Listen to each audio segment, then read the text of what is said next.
Hi friends, welcome to news pocket.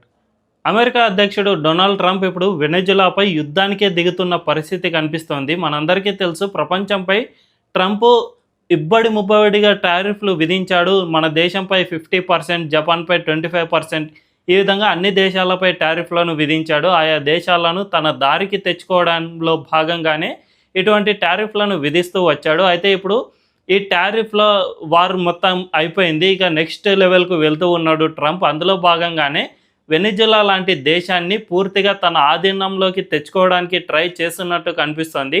తాజాగా ఆ దేశం చుట్టూ జరుగుతున్న పరిణామాలను చూసుకుంటే ఈ విషయం స్పష్టంగా అర్థమవుతోంది. వెనిజులా చుట్టూ అమెరికన్ నేవీ యుద్ధ విమానాలు అండ్ నేవీకి సంబంధించిన వార్‌షిప్‌లు, ఫ్రిగేట్లు ఇవన్నీ వెనిజులా వైపుకు కదులుతూ ఉన్నాయి. దీన్ని బట్టి చూసుకుంటే ట్రంప్ వెనిజులాను ఆక్రమించుకోవడానికి సిద్ధమవుతున్నట్లే కనిపిస్తోంది. అయితే ఆ దేశాన్ని ఆక్రమించుకోవడానికి ట్రంప్ ఎందుకు అంతగా తాపత్రయపడుతూ ఉన్నాడు? వెనిజులాకు ఉన్న ప్రత్యేకత ఏమిటి అనే విషయాన్ని ఈ వీడియోలో తెలుసుకుందాం. అంతకంటే ముందు మా ఛానల్‌ను ఇప్పుడిప్పుడే స్టార్ట్ చేసాం. మాకు మీ సపోర్ట్ ఖచ్చితంగా కావాలి. ఈ వీడియోను లాస్ట్ వరకు చూడండి. అప్పుడే మాకు వాచ్ టైమ్ అవర్స్ పెరుగుతాయి. అండ్ ఈ ఛానల్ను సబ్స్క్రైబ్ చేసుకుని బెల్ ఐకాన్ను క్లిక్ చేయడం అస్సలు మర్చిపోద్దు. ఇక డీటెయిల్స్లోకి వెళ్తే, వెనిజులాను ట్రంప్ ఆక్రమించుకోవాలి అని అనుకోవడం ఇప్పుడే కాదు, 2018లో కూడా ట్రంప్ ఇటువంటి వ్యాఖ్యలే చేశాడు. తాను వెనిజులా మొత్తాన్ని తన ఆధీనంలో తీసుకోవాలని భావిస్తున్నాను అని అప్పట్లో జరిగిన ఒక సమావేశంలో కోరుకున్నాడు. అదేవిధంగా ఇప్పుడు కూడా ఆ దేశాన్ని ఆక్రమించుకోవాలి అని ట్రంప్ భావిస్తూ వస్తూ ఉన్నాడు. రీసెంట్గా జరుగుతున్న పరిణామాలను ఒక్కసారి గమనిస్తే, ఆగస్టు 11వ తేదీన వెనిజులా తీరంలో ఒక ఘటన జరిగింది. అదేమిటంటే, అమెరికన్ నేవీకి సంబంధించిన కొన్ని యుద్ధ నౌకలు వెనిజులాకు సంబంధించిన ఒక బోట్పై దాడి చేశాయి. ఆ బోట్లో ఉన్న వారందరినీ చంపేశారు. టోటల్ 11 మెంబర్స్ చనిపోయారు. దీనికి సంబంధించి అమెరికా ఏమని చెబుతూ ఉంది అంటే, వెనిజులా నుంచి అమెరికాకు భారీగా డ్రగ్స్ ఇటువంటివి సరఫరా అవుతూ ఉన్నాయి.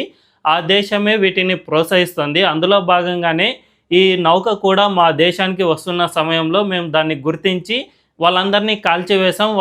ఆ బోట్ను కూడా సముద్రంలో మునిగిపోయేటట్టు చేశామని అమెరికా ఆరోపిస్తోంది. అయితే ఇటు వెనిజులా మాత్రం ఇది చాలా తప్పు. తమ దేశంలోని ప్రాదేశిక జలాల్లో అమెరికా ఎంటర్ అవ్వడం, అదేవిధంగా తమ నౌకలపై దాడి చేసి వారిని చంపేయడం చాలా తప్పు. అంతర్జాతీయ చట్టాలను ఉల్లంఘించినట్టే అవుతుంది. అమెరికా ఈ విషయంలో తమ దేశంపై యుద్ధానికే దిగినట్లు మేము భావిస్తున్నాము అని వెనిజులా కూడా ప్రకటిస్తుంది. ఆ దేశ అధ్యక్షుడు నికోలస్ ముదురో కూడా ఈ వ్యాఖ్యలు చేశారు. సో దీంతో ఇరు దేశాల మధ్య తీవ్రంగా వాగ్వాదం జరిగింది. ఏకంగా నికోలస్ ముదురో అమెరికానే టార్గెట్గా చేసుకుని కొన్ని వ్యాఖ్యలు చేశాడు. దీంతో అమెరికా ఇక ఏకంగా వెనిజులాను ఆక్రమించుకోవడానికి సిద్ధమవుతున్నట్లు కనిపిస్తోంది. అమెరికా ఉపాధ్యక్షుడు జేడీ వ్యాన్స్ కూడా, మేము మా దేశానికి డ్రగ్స్ వస్తూ ఉండగా మేము వాటిని చూస్తూ ఎందుకు ఊరుకోవాలి అనే విధంలో భాగంగానే ఆ బోట్ను కూల్చివేశాము. మేము ఈ విషయంలో ఎట్టి పరిస్థితుల్లోనూ వెనక్కి తగ్గేది లేదు అని చెబుతూ ఉన్నారు. ప్రస్తుతం పరిణామాలను చూసుకుంటూ ఉంటే అమెరికాకు సంబంధించిన అనేక యుద్ధ విమానాలు అండ్ నేవీకి సంబంధించిన యుద్ధ నౌకలు, ఫ్రిగేట్లు ఇటువంటివన్నీ వెనిజులా బోర్డర్కు చేరుకుంటూ వస్తూ ఉన్నాయి. ఇదే సమయంలో ట్రంప్ కూడా ఒక వ్యాఖ్య చేశాడు. అదేమిటంటే, వెనిజులా కనుక ఈ నౌకల్లో ఏ ఒక్క దానిపై కనుక దాడి చేసినా కూడా మేము వెనిజులాకు సంబంధించిన యుద్ధ విమానాలన్నిటినీ కూల్చివేస్తాము అని ట్రంప్ వ్యాఖ్యానించాడు. దీన్ని బట్టి చూసుకుంటే ఈ రెండు దేశాల మధ్య యుద్ధ మేఘాలు కమ్ముకున్నట్లు కనిపిస్తోంది. ముఖ్యంగా కరేబియన్ సముద్రంలో ఈ యుద్ధ వాతావరణం నెలకొన్నట్లే కనిపిస్తుంది. అయితే ట్రంప్ ఎందుకు ఈ దేశాన్ని ఇంతగా ఆక్రమించుకోవాలని చూస్తూ ఉన్నాడు అనే విషయానికి వస్తే, మనందరికీ తెలిసిన విషయం ఏమిటంటే, వెనిజులా పర్యాటక నగరంగా చాలా ప్రసిద్ధి చెందిన నగరం. దేశంలో సహజ వనరులు చాలా ఉన్నాయి. పెట్రోల్ అండ్ గ్యాస్ నిక్షేపాల్లో వెనిజులా 9th ప్లేస్లో ఉంది. అంటే ప్రపంచంలో ఈ పెట్రోల్ అండ్ గ్యాస్ను ఎక్స్పోర్ట్ చేసే దేశాల్లో 9th ప్లేస్లో వెనిజులా ఉంది. అంతేకాకుండా ఆ దేశంలో ఐరన్, బొగ్గు, బాక్సైట్, నికెల్ వంటి సహజ నిక్షేపాలు చాలా పెద్ద మొత్తంలో ఉన్నాయి. దీనివల్లే అమెరికా ఆ దేశాన్ని టార్గెట్ చేసుకున్నట్లు కనిపిస్తుంది. ప్రస్తుతం మనందరికీ తెలుసు, ట్రంప్ గత ఎన్నికల్లో మేక్ అమెరికా గ్రేట్ అగైన్ అనే నినాదంతోనే అధికారంలోకి వచ్చాడు. ఈ నినాదంలో భాగంగా ట్రంప్ తన దేశంలో ఎక్కువగా పారిశ్రామిక ఉత్పత్తిని పెంపొందించే విధంగా ప్రయత్నం చేస్తాను అని ట్రంప్ గతంలోనే వెల్లడించాడు. ప్రస్తుతం అమెరికా ఎక్కువగా చైనాపై డిపెండెన్సీ అవుతూ వస్తుంది. అంతేకాకుండా ఫార్మా వంటి రంగంలో భారత్పై డిపెండెన్సీ అవుతూ వస్తుంది. ఈ 2 రంగాల్లో అమెరికా సెల్ఫ్ సస్టైన్ కావాలి అని ట్రంప్ భావిస్తూ వస్తూ ఉన్నాడు. ఇందులో భాగంగానే మేక్ అమెరికా గ్రేట్ అగైన్ కావాలి అంటే తన దేశంలో పెద్ద ఎత్తున పరిశ్రమలను నెలకొల్పాలి అని అనుకుంటే ఖచ్చితంగా తన దేశానికి ఇటువంటి సహజ వనరుల నిక్షేపాల కొరత అస్సలు ఉండకూడదు. ముఖ్యంగా రేర్ ఎర్త్ మినరల్స్తో పాటు ఖనిజ వనరుల నిక్షేపాలు చాలా ఎక్కువ మొత్తంలో అమెరికాకు కావాల్సి ఉంటుంది.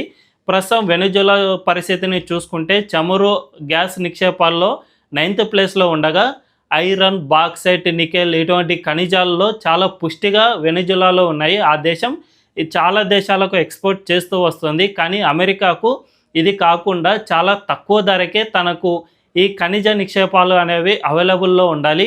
అటు ఉక్రెయిన్తో రష్యాపై యుద్ధానికి ప్రోత్సహిస్తుండడం వెనుక కూడా ఇదే మెయిన్ రీజన్. ఉక్రెయిన్లో రేర్ ఎర్త్ మినరల్స్ నిక్షేపాలు చాలా పెద్ద మొత్తంలో ఉన్నాయి.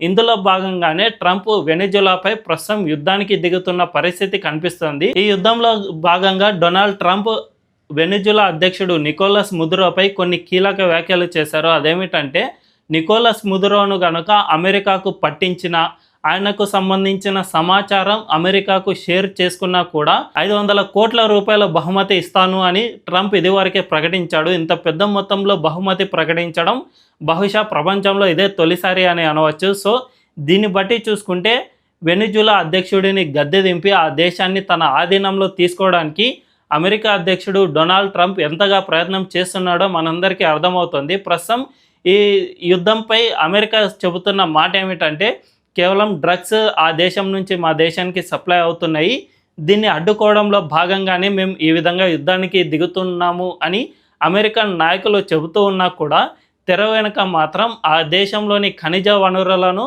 అమెరికా స్వాధీనం చేసుకోవడంలో భాగంగానే ఈ విధంగా ఆ దేశంపై యుద్ధానికి దిగుతున్నట్లు కనిపిస్తోంది అని విశ్లేషకులు చెబుతున్న మాట. ఈ వీడియో కనుక మీకు నచ్చినట్లయితే ఖచ్చితంగా మా ఛానల్ను సబ్స్క్రైబ్ చేసుకోండి అని బెల్ ఐకాన్ను క్లిక్ చేయడం అస్సలు మర్చిపోవద్దు. Thank you.